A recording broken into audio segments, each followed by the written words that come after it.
Le Japon tout entier ignorait encore qu'il allait être secoué jusqu'à ses fondations.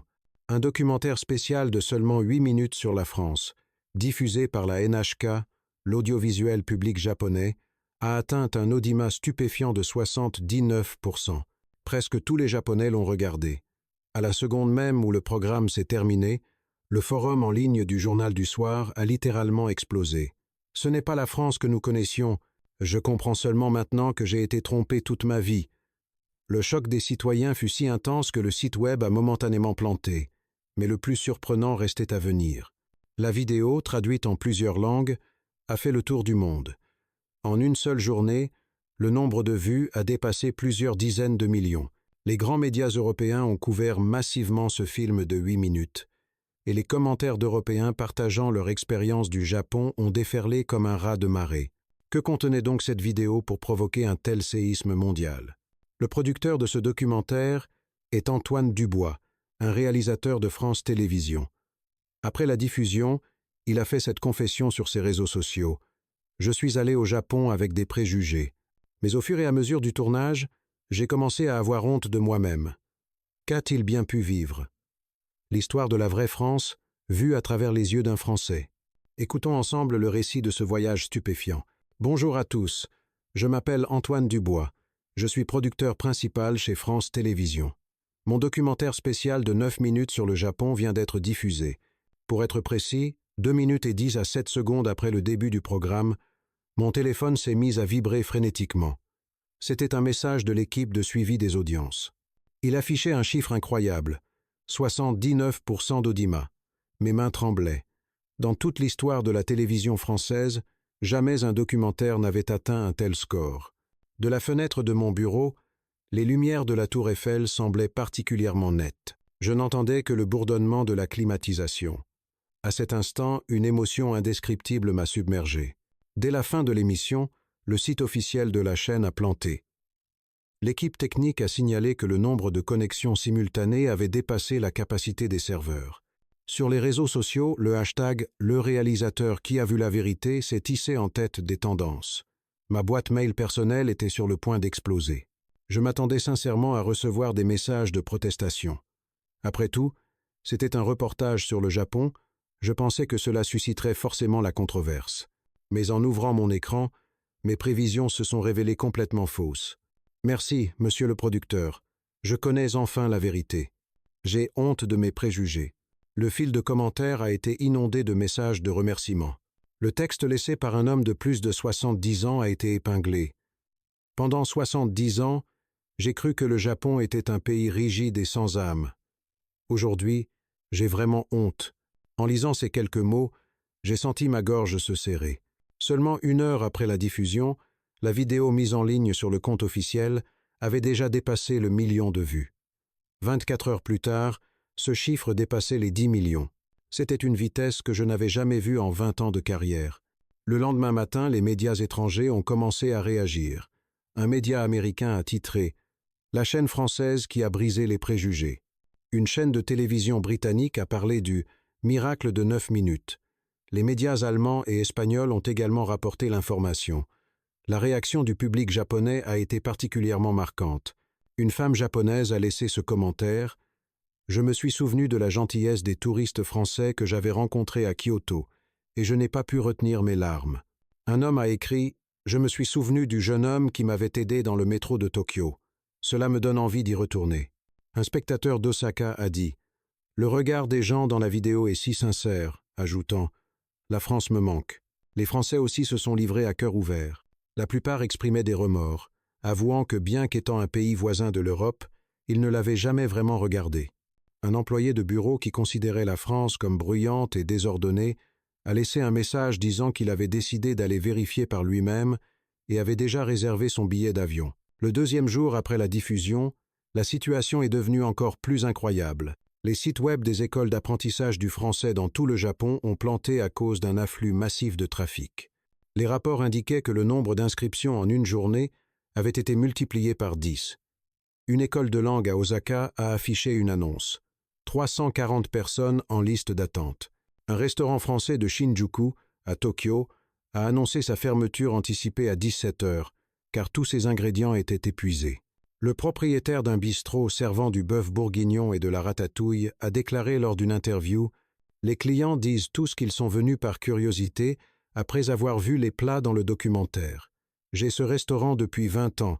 Je n'ai jamais vu ça. » Les médias japonais ont couvert ce phénomène avec des titres comme « Chiffre d'affaires des restaurants français multiplié par 2, l'explosion de la consommation après le choc culturel ». Les publications des Français résidant au Japon m'ont aussi beaucoup ému. Pour la première fois, mes collègues de bureau m'ont dit que la France était un pays formidable. Au supermarché du coin, le rayon des macarons était vide. Dans leur voix, au-delà de la surprise, on sentait une sorte de soulagement, comme si une longue attente avait enfin pris fin. Au milieu de la nuit, j'étais encore au bureau, les lumières éteintes, fixant simplement mon écran. Les chiffres continuaient de grimper. Vues, 10 millions, j'aime, 680 000. Commentaires, 230 000. J'ai murmuré doucement. Ce n'est pas moi qui ai fait cette émission, c'est le monde qui a vu la vérité. L'émotion que j'ai ressentie à ce moment-là était un mélange de choc, de tremblement et d'un peu de confusion. Mais je savais que tout cela n'était absolument pas un hasard. Avant de réaliser ce film, je n'étais pas différent des autres. J'étais pétri de préjugés et d'arrogance envers le Japon, refusant de voir la vérité. Mon changement est dû à mon expérience personnelle là, bas. Cette expérience a changé ma vie et a finalement ébranlé la France entière. En réalité, lorsque j'ai conçu ce documentaire, mon intention était complètement différente.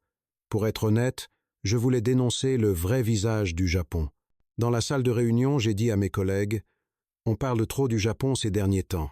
Ça me dérange. Quelle culture populaire japonaise ?» Les jeunes générations se noient dans des illusions. Mon ton était plein d'assurance. J'ai pointé le tableau blanc sur le mur de la salle et j'ai continué. Je vais montrer à tout le monde la vraie nature du Japon. Pas ces images marketées, mais la réalité brute. Le tableau blanc était déjà couvert de haut en bas des points que j'avais listés. Rues surpeuplées, politesse de façade, conformisme social, problème de solitude. C'était l'image que j'avais du Japon dans ma tête. Mon supérieur, M. Lambert, a dit avec une expression inquiète « Antoine, la clé du journalisme, c'est l'équilibre. On ne peut pas être trop partial. » Mais cette phrase n'a fait que piquer mon orgueil. J'ai répondu fermement « Montrer la vérité, n'est-ce pas la mission du journaliste? Le public a le droit de savoir. » Ma confiance était fondée. Bien que je n'ai jamais mis les pieds au Japon, j'avais entendu d'innombrables histoires à son sujet pendant des décennies. L'image du Japon décrite par mes aînés, les reportages négatifs vus sur Internet, et surtout, le sentiment de supériorité profondément ancré en moi. La composition de l'équipe était également délibérée. La productrice junior, Camille Laurent, n'avait jamais regardé un seul anime. Le monteur Julien Fournier a avoué n'avoir jamais mangé de ramen. J'avais intentionnellement choisi des gens qui n'étaient jamais allés au Japon. Officiellement, c'était pour avoir un regard neuf, sans a priori. En réalité, j'avais besoin de gens qui partageraient ma vision. Lors de la première réunion de projet, Camille a demandé « Producteur, y a-t-il vraiment tant de problèmes au Japon ?» J'ai répondu avec une confiance inébranlable. « Vous verrez par vous-même. La caméra ne ment pas. » Julien a ajouté « Les produits japonais sont très populaires en France en ce moment. Faut-il en parler aussi ?» J'ai secoué la tête. Il ne faut pas se laisser berner par le marketing. Nous devons montrer la réalité cachée derrière ces publicités glamour. Après la réunion, j'ai écrit dans mon carnet. Objectif. Condenser et présenter le vrai visage du Japon en 9 minutes. Briser les illusions. Forcer les gens à faire face à la réalité. Ce soir-là, en rentrant chez moi, j'ai dit à ma femme « Ce documentaire va faire parler de lui. Tout le monde connaîtra la vérité. » Ma femme, avec une expression inquiète, a demandé « Tu n'es jamais allé au Japon, comment peux-tu en être si sûr ?» J'ai répondu en souriant « Je t'ai toujours appris à ne pas te fier aux apparences, non? La caméra doit être froide. En excluant les émotions et en présentant simplement les faits, la vérité émergera d'elle-même. » Tao. Le lendemain matin, dans le métro, j'ai vu une publicité de l'Office du tourisme japonais. Des paysages naturels magnifiques qui donnaient envie de voyager. J'ai pensé « C'est à cause de ce genre d'images enjolivées que les gens se font avoir. Je vais démasquer tout ça. » Arrivé à la chaîne, j'ai réexaminé le projet. J'étais très satisfait du titre « Spécial Japon, l'illusion et la réalité ». Le sous-titre était « 9 minutes pour voir le vrai Japon ». Lors de la dernière réunion avec l'équipe, j'ai insisté « Nous devons enregistrer les choses telles qu'elles sont, sans aucun préjugé. Mais si l'on pointe la caméra sur la vérité, elle se révélera naturellement. » Camille a demandé timidement. « Et si ce que nous trouvons ne correspond pas à nos attentes ?» J'ai répondu avec assurance « Ça n'arrivera pas. Des décennies d'impression ne peuvent pas changer du jour au lendemain. » J'ai fermé mon carnet en murmurant « 9 minutes suffiront. Une fausse illusion ne tient pas longtemps. » À ce moment-là, j'étais vraiment plein de confiance. Sans jamais avoir vu le Japon de mes propres yeux, je pensais que ce que je savais était la vérité absolue. Je n'avais aucune idée de l'immensité de mon arrogance, ni à quel point c'était honteux. J'allais bientôt l'apprendre. Dès l'arrivée à l'aéroport de Narita, quelque chose clochait, mais je ne voulais pas l'admettre. Un aéroport, c'est une vitrine pour les étrangers dans n'importe quel pays, ai-je dit d'un ton fort à l'équipe. Mais les installations ultramodernes, le personnel parlant un anglais impeccable, tout cela m'a surpris intérieurement. Au comptoir de l'immigration, l'agent a dit en anglais « Bonjour, bienvenue ». Je me suis incliné profondément sans m'en rendre compte. En sortant de l'aéroport, nous avons pris un taxi. Sur la route vers le centre de Tokyo, j'ai allumé ma caméra et commencé à filmer le paysage par la fenêtre. Je m'attendais à une circulation chaotique, des embouteillages, des conducteurs agressifs. Mais la route était étonnamment ordonnée. Les véhicules roulaient disciplinairement. Le chauffeur de taxi m'a regardé dans le rétroviseur et a demandé « Vous venez de France? Que filmez-vous » J'ai demandé d'un ton un peu provocateur. J'ai entendu dire que la circulation à Tokyo est toujours très dense. Est-ce qu'aujourd'hui c'est une journée spéciale? Le chauffeur a souri et a répondu « Maintenant, avec les applications, on voit le trafic en temps réel. On évite à l'avance les routes embouteillées. C'est peu. Être même plus pratique qu'en France, non ?» Sa phrase m'a laissé sans voix. Le Tokyo bondé et désordonné que j'imaginais n'existait tout simplement pas. À l'hôtel, ce fut la même chose. En entrant dans le hall, un employé m'a salué en anglais. « Bienvenue, monsieur Dubois, nous vous attendions. » J'ai demandé, surpris, comment il connaissait mon nom. Il a répondu qu'il avait vérifié les réservations à l'avance. Lors de l'enregistrement, j'ai été délibérément difficile. Je veux une chambre silencieuse. Réglez la climatisation à 24 degrés précisément. Ah, et apportez-moi un café à 7 heures pile demain matin. L'employé n'a montré aucun signe d'impatience, a souri et a répondu « Bien sûr, passez une excellente nuit. » Le lendemain matin, au restaurant de l'hôtel, j'ai passé une commande encore plus exigeante. Le café, tiède, l'œuf, à la coque, le toast, à peine grillé. Je m'attendais à ce que le jeune serveur soit désemparé, mais il a répondu avec un sourire radieux « D'accord, veuillez patienter un instant. » La nourriture servie correspondait exactement à ma demande, et le goût était excellent. J'ai délibérément laissé de la nourriture dans mon assiette en me levant. L'employé s'est approché, inquiet. « Cela ne vous a pas plu? Souhaitez-vous que je vous apporte autre chose ?» J'ai secoué la tête, embarrassé. « Non, c'est juste que je n'ai plus faim. » « Comment ?» Lorsque nous avons commencé à filmer dans les rues, ce n'était pas non plus comme prévu. Les rues de Shibuya étaient très propres. Les gens marchaient de manière ordonnée, on ne voyait presque aucun déchet. Des poubelles et des bacs de recyclage étaient installés partout. J'ai décidé de demander mon chemin en m'attendant à une réponse froide. Mais chaque personne que j'ai interpellée s'est arrêtée et m'a gentiment indiqué la direction. Un étudiant a même dit « Je vais justement dans cette direction, allons-y ensemble ». Bien que ce ne soit pas sa destination initiale, il m'a accompagné un bout de chemin. Une dame, voyant mon lourd équipement, m'a dit « Vous devez être fatigué. Laissez-moi vous emmener à un endroit où vous pourrez prendre un taxi. » Ce qui m'a le plus choqué, c'est ma rencontre avec un vieil homme. J'ai délibérément demandé un chemin très compliqué. Le vieil homme a expliqué un peu, puis a dit « C'est difficile à expliquer avec des mots. Je vais vous y emmener directement. » Il m'a ensuite accompagné pendant 15 minutes jusqu'à destination. En arrivant, il a dit « Bienvenue de France. J'espère que vous garderez de merveilleux souvenirs. » Ce soir-là, j'ai visionné les rushs. Les images étaient remplies de gens aimables, de rues propres, de scènes ordonnées. « Ce n'est pas le Japon que je cherche », ai-je murmuré. J'ai appuyé sur la touche supprimée de mon ordinateur portable. Les fichiers d'une journée entière de tournage ont disparu un par un. Camille, surprise, a demandé « Producteur, pourquoi supprimez-vous tout ?» J'ai répondu en fixant l'écran. Ce n'est pas la réalité, c'est juste une coïncidence. Demain, ce sera différent. Mais au fond de moi, je savais très bien que le problème ne venait pas du Japon, mais de mes préjugés. Ce que je voulais voir, ce n'était pas la vérité, mais des preuves confirmant mes préjugés. Dehors, le paysage nocturne de Tokyo scintillait. Les lumières le long de la rivière Sumida brillaient magnifiquement. En regardant cette scène pour la première fois, j'ai ressenti de la honte. De retour de Tokyo, j'ai essayé une nouvelle approche. Faisons-leur goûter de leur propre bouche. Enregistrons leurs réactions les plus pures, sans préjugés. J'ai installé une petite table en plein cœur des champs, Élysée, préparé des ramen, des onigiri et du thé matcha, et invité les passants à une dégustation gratuite. Au début, les gens regardaient avec méfiance. Un cadre d'une trentaine d'années a été le premier à s'approcher. Il a pris un onigiri et a dit « C'est de la nourriture japonaise, n'est-ce pas?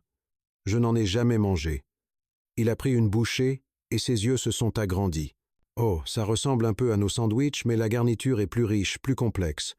Le parfum du riz est vraiment excellent. » Il a fini l'onigiri entier et a appelé un collègue. « Hé, viens vite au champ, il y a un truc intéressant ici. » Deux femmes d'une cinquantaine d'années hésitaient devant le bol de ramen.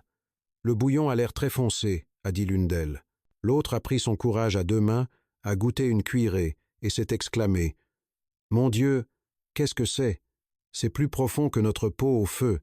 J'aimerais tellement faire ça à la maison. Vous pouvez me donner la recette ?» Elle a fini le bol entier sur place. Son ami a suivi son exemple. Un couple d'étudiants regardait le thé matcha avec curiosité. « C'est ça, le fameux matcha latte? Ça a l'air très sucré. » Le garçon a goûté le premier, puis a éclaté de rire. « C'est sucré, mais le goût du thé est si parfumé qu'on a envie d'en boire encore et encore. C'est étrange, c'est addictif. » La fille a goûté à son tour et a demandé « Est-ce qu'on peut en acheter en France? Où peut-on en trouver ?» Le plus mémorable fut un monsieur de plus de 70 ans.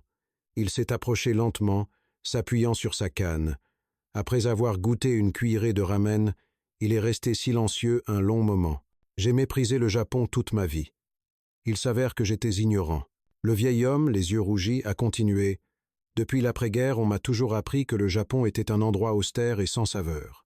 Mais en goûtant cela, je comprends à quel point leur culture est riche. Une foule a commencé à se rassembler. « Nous aussi, on veut goûter.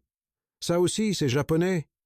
Waouh, ça sent si bon. » Une longue file s'est formée. La nourriture que nous avions préparée a rapidement été épuisée. Les gens demandaient, déçus, « Est-ce que vous serez là demain?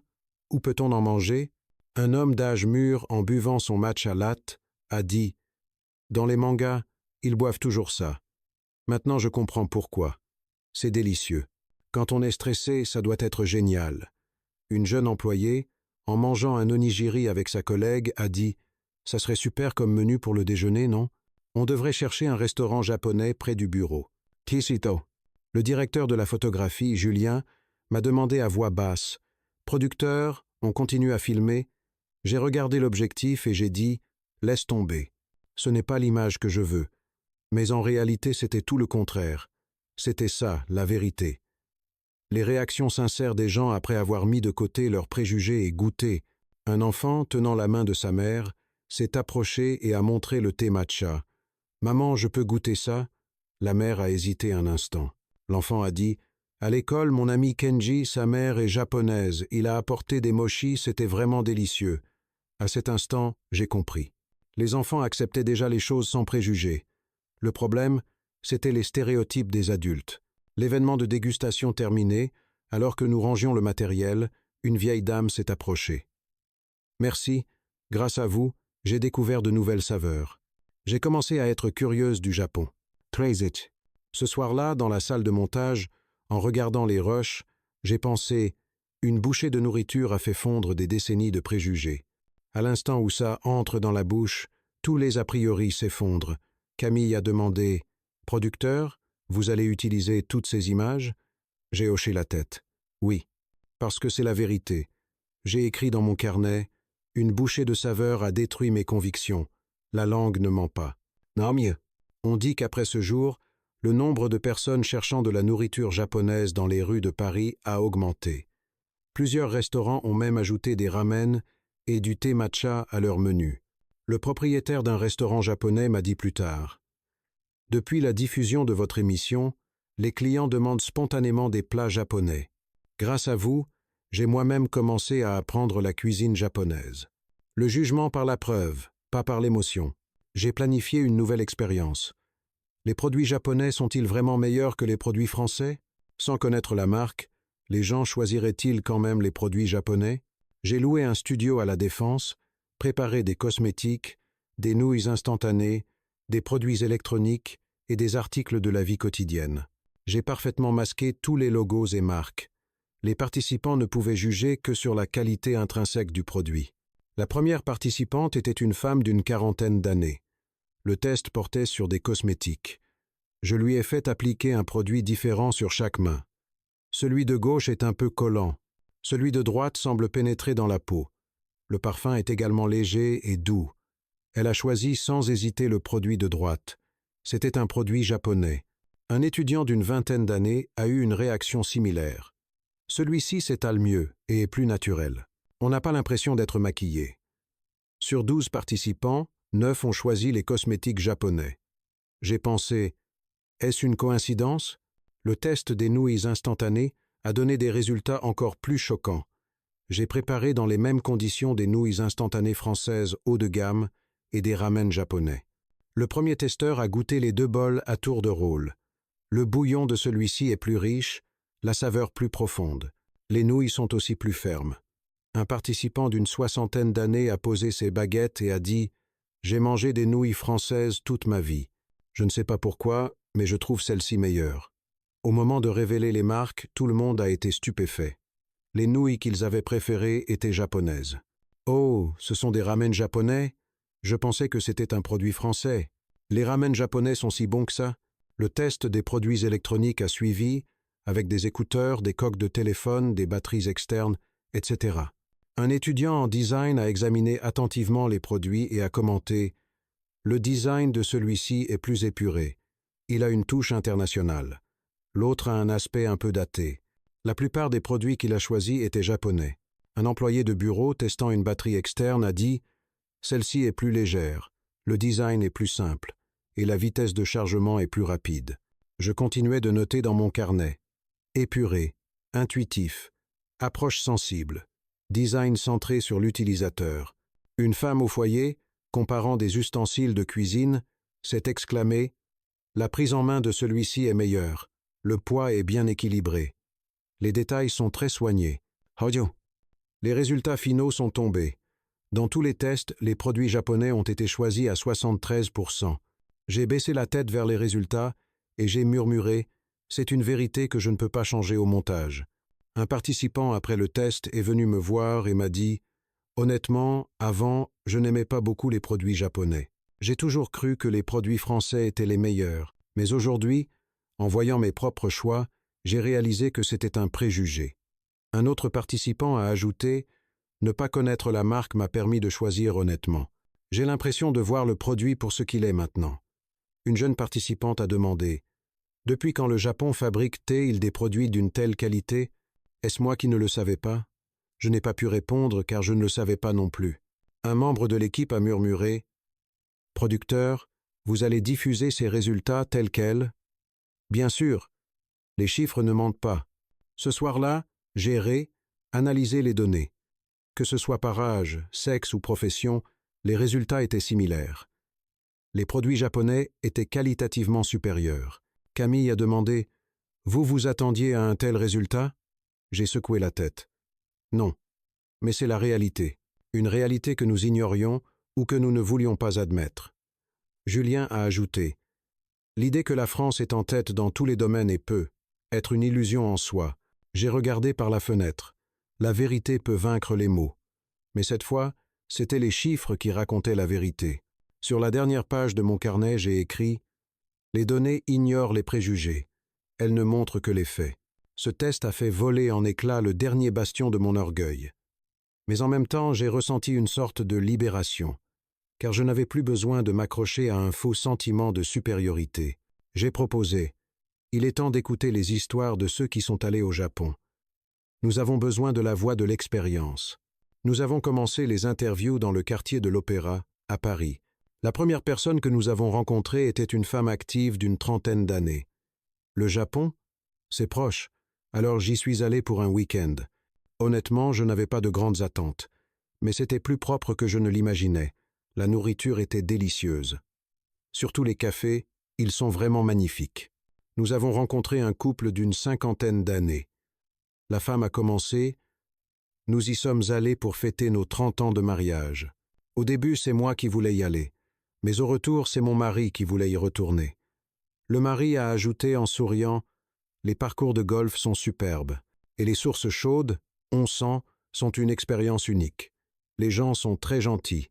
C'est à la fois similaire à ce que nous connaissons et plein de charme. » Nous avons aussi interviewé un couple d'étudiants. Les transports sont super pratiques. Le Wi-Fi dans le métro est ultra puissant. On peut payer partout avec une carte Suica. La numérisation est bien plus avancée qu'en France. L'histoire d'une dame de 70 ans était particulièrement touchante. J'y suis allé seul. Je me suis perdu à Shinjuku. J'ai demandé à un policier, mais il ne parlait pas français. Mais il a utilisé une application de traduction sur son téléphone et m'a personnellement ramené à mon hôtel. Je lui suis vraiment reconnaissante. Nimoroni, un entrepreneur d'une quarantaine d'années, a parlé du Japon d'un point de vue commercial. Les entreprises japonaises sont très dynamiques. Les décisions sont rapides, l'exécution est forte. En France, une simple réunion peut prendre des heures, mais là-bas, tout avance très vite. C'est alors qu'une étudiante française parlant couramment le japonais s'est approchée. Elle s'est présentée, Léa Martin. « Pourquoi avez-vous appris le japonais ?» ai-je demandé. Léa a réfléchi un instant, puis a commencé à parler lentement. Dans la vie sociale en France, il est difficile de se faire de vrais amis. Tout le monde érige un mur. En surface, les gens sont aimables, mais ils ne montrent pas leur cœur. Son expression est devenue sérieuse. Lors d'un pot d'entreprise, même après avoir bu, on se dit qu'on va se tutoyer, mais le lendemain au bureau, on revient au vouvoiement. La distance est toujours là. Les yeux de Léa brillaient, mais les Japonais sont différents. Une fois qu'ils deviennent vos amis, ce sont de vrais amis. Ils se soucient sincèrement de vous, ils vous traitent comme un membre de leur famille. Si vous ouvrez votre cœur, ils seront toujours là pour vous. Quand vous traversez une période difficile, ils s'inquiètent vraiment pour vous. Quand quelque chose de bien vous arrive, ils se réjouissent comme si c'était pour eux. J'ai hoché la tête et pris des notes. Distance sociale vs chaleur humaine. Léa a ajouté en souriant « Je me sens à l'aise avec mes amis japonais parce que je n'ai pas besoin de me cacher. En France, il faut toujours observer, faire attention à ne pas déranger. Mais au Japon, je peux juste être moi-même. Et que comptez-vous faire maintenant? Après mon diplôme, j'irai travailler au Japon. J'ai déjà trouvé une entreprise. Mes parents sont contre, mais c'est ma vie. » Après l'interview de Léa, j'ai regardé le ciel. C'était un ciel clair et sans nuages. Nous avons rencontré un autre voyageur, un enseignant à la retraite. Pendant 40 ans, j'ai enseigné à mes élèves que la France était le meilleur pays. Mais après un voyage au Japon, j'ai réalisé que j'avais tort. Surtout la vitalité des jeunes, c'est incroyable. Ce que nous avons perdu existe encore là, bas. Une femme au foyer a dit ceci. Au marché de Tsukiji à Tokyo, les vendeuses m'ont parlé en anglais approximatif, pleine de chaleur humaine. Elles m'ont même donné des choses en plus. C'est une chaleur qu'on ne ressent pas en France. Un jeune employé a offert une perspective différente. J'ai vu des employés de bureaux japonais. Ils font souvent des heures supplémentaires et ont l'air fatigués, mais ils ont l'air vivants. Comment dire? Plein de passion. Les entreprises françaises sont calmes, mais il y a une sorte d'atmosphère morose. Après les interviews, sur la dernière page de mon carnet, j'ai écrit « Ceux qui y sont allés sont positifs. Ceux qui n'y sont jamais allés sont négatifs. La réponse est dans l'expérience. » Ce soir-là, en rentrant, j'ai dit à ma femme « Je me suis complètement trompé sur le Japon. Nous étions piégés dans une image que nous avions nous-mêmes créée. » Ma femme a demandé « Et maintenant, que vas-tu faire ?» Je vais montrer la vérité, telle qu'elle est. Cette nuit-là, pour la première fois, j'ai dormi paisiblement. C'était comme si je m'étais délesté d'un lourd fardeau. Ce n'est pas une différence de pays, mais une différence de mentalité. C'est nous qui avions fermé notre propre porte. Debout près de la fenêtre de ma chambre d'hôtel, je regardais le paysage nocturne de Paris. Les lumières s'étendaient à l'infini, mais mon esprit errait dans l'obscurité. J'ai lutté toute la nuit, caché ou montré. Le disque dur que je tenais dans ma main semblait incroyablement lourd, Il contenait tous les rushs du mois dernier. Le vrai visage du Japon, les réactions choquées des Français et surtout, le processus d'effondrement de mes propres préjugés. C'était honteux, mais c'était un enregistrement authentique. 3 heures du matin, je ne pouvais plus reculer. J'ai tourné la caméra vers moi et j'ai appuyé sur enregistrer. Dans l'objectif qui me renvoyait mon reflet, mon visage paraissait hagard. J'ai pris une profonde inspiration et j'ai commencé à parler. J'ai voulu dénigrer le Japon. C'était le point de départ de ce documentaire. Mais ce que j'ai vu était complètement différent. C'était la sincérité, l'ordre, la chaleur, la vitalité. Mes préjugés étaient faux. Une courte confession d'1 minute. Mais il m'a fallu 1 heure pour l'enregistrer. J'ai recommencé plusieurs fois. Ma voix tremblait, mes yeux étaient rouges. Plusieurs fois, je n'ai pas pu parler. C'était le moment où 20 ans de fierté professionnelle s'effondraient. Le lendemain matin, l'atmosphère dans la salle de montage était lourde. Julien passait en boucle ma vidéo de confession, en silence. Camille n'osait pas me regarder dans les yeux. Tout le monde savait qu'une fois cette vidéo diffusée, il n'y aurait pas de retour en arrière. Mes pas étaient lourds comme du plomb en me dirigeant vers le bureau de mon supérieur. Monsieur Lambert a regardé la version montée de 9 minutes. Je ne pouvais pas lire les changements sur son visage. Après la fin de la vidéo, il y a eu un long silence. Dehors, on n'entendait que le bruit de la ville. Le directeur a finalement parlé. Le devoir des médias est le courage. Mais il a ajouté, il faut aussi avoir la conscience d'assumer les conséquences de ce courage. Je me suis incliné profondément et j'ai dit, je suis prêt. La réunion de la direction a été une tempête. De l'extérieur de la salle, on pouvait entendre les voix passionnées. Idéaliser le Japon, c'est dangereux, et la réfutation, les temps ont changé, s'affrontaient. 2 heures plus tard, la porte s'est ouverte. Le visage du directeur général, M. Durand, était grave. Il m'a seulement demandé « Êtes-vous vraiment sûr ?» Je n'ai pas détourné son regard. C'était ma seule réponse. 9 minutes. C'était le temps proposé par le directeur. Pas plus, pas moins. J'ai pensé, 9 minutes suffiront. La vérité n'a rien à voir avec la durée. 13. Je suis retourné à la salle de montage et j'ai commencé le travail final. Je devais présenter un mois de voyage en 9 minutes. Que garder? Que jeter? Plus je réfléchissais, plus chaque image me semblait précieuse. La silhouette du vieil homme japonais m'indiquant le chemin, le moment où la vieille dame française pleurait en mangeant des ramens, les expressions choquées des participants lors du test à l'aveugle. Ce qui m'a le plus tourmenté, c'est de savoir où placer ma confession, au début ou à la fin. Finalement, j'ai décidé de la mettre au début, parce que le public devait savoir comment ce documentaire avait commencé et comment il avait changé. En enregistrant la voix off finale, ma voix était différente d'habitude. J'ai abandonné la technique, je n'y ai mis que de la sincérité. J'ai dit, cela fait trop longtemps que nous n'avons pas bien regardé nos voisins. Il est temps d'enlever les lunettes des préjugés. Après l'enregistrement, en sortant, le regard des techniciens avait changé. Certains ont applaudi, d'autres ont hoché la tête. Mais j'avais peur. Je ne savais pas quel impact ces 9 minutes auraient. Serait-ce un tsunami ou une simple vaguelette? La nuit avant la diffusion, je n'ai pas pu dormir. En regardant le plafond, je me suis demandé, vais-je le regretter? Mais j'avais déjà traversé une rivière sans retour possible. Non, une rivière qu'il fallait traverser. Le matin de la diffusion, mon visage dans le miroir m'était étranger. C'était l'expression de quelqu'un qui avait perdu quelque chose, mais qui en avait gagné une autre en même temps. En marchant dans les couloirs de la chaîne, les regards de mes collègues étaient comme des flèches dans mon dos. Certains me regardaient avec inquiétude, d'autres avec respect. 20 heures approchaient. Je me tenais devant les moniteurs de la régie, les paumes moites, mon cœur battant dans mes oreilles. Enfin, l'émission a commencé. Mon visage est apparu à l'écran. Et cette phrase a retenti dans toute la France. J'ai voulu dénigrer le Japon. Les 9 minutes de vérité rencontraient le monde. Il n'y avait plus d'échappatoire. Les 2 premières minutes après le début de l'émission furent calmes. Les moniteurs de la régie clignotaient silencieusement. Le graphique des réactions en temps réel traçait une ligne horizontale stable. Puis, au moment où ma confession a été diffusée, tout a explosé. Les chiffres sur le moniteur d'audience ont commencé à grimper follement. 30%, 50%, 70%, à une vitesse incroyable. Simultanément, une alarme a retenti sur les serveurs de la chaîne. C'était le signal que le nombre de visiteurs sur le site officiel dépassait la charge. Je m'attendais à un déferlement de critiques.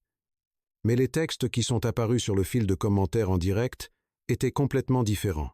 Un producteur courageux. Voilà le vrai journalisme. C'est ça, l'avenir de la France. Bien sûr, il y avait quelques critiques acerbes. Achetez.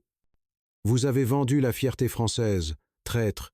Mais rapidement, d'autres spectateurs ont commencé à répliquer « C'est vous qui incarnez les préjugés. Vous n'avez pas le courage d'accepter la vérité. » Les temps ont changé. Dès la fin de l'émission, un chiffre stupéfiant est apparu. Audience finale. 79%. C'était le record absolu pour un documentaire dans l'histoire de la télévision française. La vidéo mise en ligne sur YouTube a dépassé le 1 million de vues en 1 heure. En une nuit, elle a dépassé les 5 millions. Le lendemain matin, la France entière était en ébullition. Tous les journaux ont fait leur une sur l'émission. Même les journaux conservateurs ont utilisé le titre « Une confession courageuse ». Un journal spécialisé dans les relations franco-japonaises a commenté « La conscience d'un seul homme a fait fondre les relations franco-japonaises ». La réaction des librairies a été encore plus spectaculaire. Les livres sur le Japon ont été dévalisés en 2 heures. Manuel de japonais, guide de voyage sur le Japon, livre de recettes japonaises, les employés des librairies étaient paniqués, disant qu'en 20 ans de métier, ils n'avaient jamais vu un tel phénomène. Les écoles de langue japonaise étaient en plein chaos. Les téléphones sonnaient sans arrêt, les sites web plantaient.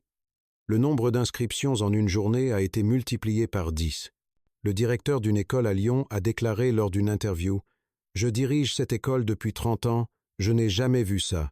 Nous n'avons plus assez de professeurs, nous avons même dû rappeler des enseignants à la retraite. Les agences de voyage sont également entrées en état d'urgence. Les forfaits pour le Japon se sont vendus en un instant. Le volume de recherche sur les sites des compagnies aériennes a augmenté de 180% par rapport à la semaine précédente. Les vols vers des destinations autres que Tokyo étaient complets pour les 3 mois à venir. Le représentant d'une agence de voyage a déclaré « C'est plus fort que la vague des mangas des années 90 ». Les économistes ont analysé ce phénomène avec des chiffres. Les commandes d'importation de produits alimentaires japonais ont augmenté de 400%. Les ventes de cosmétiques japonais ont grimpé de 350%. Le streaming de musique japonaise a explosé de 600%. Un expert économique a qualifié ce phénomène de « tsunami économique créé en 9 minutes ». Les chaînes de télévision concurrentes ont réagi rapidement. En une semaine, toutes les chaînes ont programmé des émissions spéciales sur le Japon. Documentaires sur la culture japonaise, reportages sur la technologie japonaise, journée de la gastronomie japonaise, une vague japonaise a soudainement déferlé sur le paysage audiovisuel français. La réaction à l'étranger a été encore plus étonnante. Des chaînes de télévision aux États-Unis, en Europe, en Amérique du Sud ont diffusé le documentaire avec des sous-titres. La chaîne publique allemande s'en est inspirée pour produire un spécial sur la Turquie. La France a planifié un spécial sur le Maroc. Un journaliste brésilien m'a envoyé un email disant « Vous avez établi une nouvelle norme pour le journalisme mondial ». Un professeur d'une université américaine a commencé à utiliser cette vidéo comme support de cours en éthique du journalisme. Il enseignait à ses étudiants que reconnaître ses préjugés et poursuivre la vérité est le véritable esprit du journalisme. Au sein de la communauté japonaise en France, une vague d'émotions a déferlé. Ils ont dit que même si des décennies de discrimination et de négligence ne disparaîtraient pas du jour au lendemain, quelque chose avait vraiment changé. Leurs collègues de bureau les invitaient à manger japonais, leurs voisins venaient leur dire qu'ils voulaient apprendre le japonais. 1 semaine après la diffusion, j'ai été invité à participer au Forum mondial de la radiodiffusion. Au moment où je suis monté sur scène, des centaines de professionnels des médias se sont levés et ont applaudi. Mes jambes tremblaient. J'ai pris le micro et j'ai dit « La vérité se propage plus vite que les langues. Le courage d'une seule personne peut changer le monde. 9 minutes suffisent. » Après le discours, un journaliste m'a demandé « Quel a été le plus grand changement ?» J'ai réfléchi un instant et j'ai répondu « C'est moi qui ai changé. Ma façon de voir le monde a changé. C'est ça, le plus grand miracle. » Ce soir-là, dans ma chambre d'hôtel, j'ai regardé par la fenêtre. La tour Eiffel scintillait. Le même paysage avait l'air différent. Maintenant, je comprenais. Ne jamais juger avant d'avoir vu de ses propres yeux. C'est le premier pas vers un monde sans préjugés. Le courage de 9 minutes a changé le monde. Ou peut être que le monde était déjà prêt, il attendait juste que quelqu'un ouvre la porte.